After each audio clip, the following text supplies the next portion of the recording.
Welcome to RBC's Markets in Motion podcast, recorded July 16th, 2024. I'm Lori Calvasina, head of U.S. Equity Strategy at RBC Capital Markets. Please listen to the end of this podcast for important disclaimers. Two big things you need to know. First, we see 2Q24 reporting season as a key test for the rotation trade that attempted to start up again recently. Second, we remain worried about a pullback in the S&P 500 given the latest developments on our sentiment work, but timing seems a bit more complicated due to last week's CPI print and surge in optimism on cuts. If you'd like to hear more, here's another 5 minutes. Takeaway number 1, we see 2Q reporting season as a key test for the rotation trade that attempted to start up again last week. Generally speaking, on reporting season, we're not that worried about consensus estimates being too high, setting up investors for disappointment. Normally, sell-side estimates on a full-year basis are where they end up in reality by the time we get to the middle of the year in question. We are a little worried revenues might be light given last week's soft CPI print and the high positive correlation we've seen over time between inflation and revenues. But we take some comfort in the fact that even though companies have been beating less frequently on revenues in recent quarters, their earnings beat rates have been much stronger. This has been a testament to the ability of C-suites to manage through all kinds of challenges. What we're more focused on right now regarding reporting season and earnings is how it presents a key test for the rotation trade. As we've discussed before, the stage has been set for a rotation from growth to value and large to small in terms of valuation and positioning for quite some time.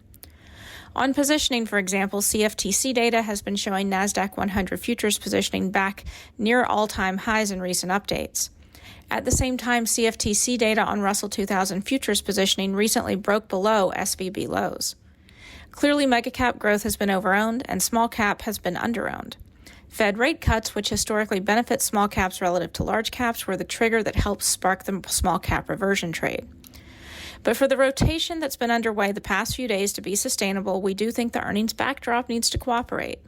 And here our work on upward revision trends, a key gauge of earnings sentiment, is helpful. On the megacap growth side, the top 10 names in the S&P 500 by market cap are still far outpacing the rest of the market on the rate of upward revisions. However, this indicator may be peaking and the gap may be starting to shrink. If it keeps moving lower, that will be a good argument in favor of rotation to value or a continuation of the broadening out. On the small cap side, we've seen more progress for the rotation trade. The Russell 2000 has started to close the gap with large cap on the rate of upward earnings revisions, similar to what we saw, admittedly only for a short time, in the final few months of 2023. Relatedly, consensus revenue and net income growth forecasts are also baking in a big recovery for the Russell 2000 later this year and have the index nearly catching up to the S&P 500. Overall, what we're seeing right now in the earnings data is a strengthening case for rotating into small cap. We don't have quite as much evidence that a rotation within large cap from growth to value will keep going, but we're keeping an eye on the data to see if that evidence emerges. Let's move on to takeaway number 2. We remain worried about a pullback in the S&P 500 given the latest developments on our sentiment work, but timing seems a bit more complicated due to last week's CPI print and surge in optimism on Fed cuts. We've been worried about a pullback recently in part due to seasonal patterns of the last few years. Weakness has tended to emerge in August, September, and/or October. Additionally, one of our sentiment models also continues to flirt with danger. Net bullishness on the weekly AAII survey came in at 27.5% last week in favor of the bulls, taking the 4-week average up to 20.3%. This is the third time the weekly data point for net bulls has crossed 20% since late May. The 4-week average hasn't quite crossed the 1 standard deviation mark above the long-term average yet, which is around 22%.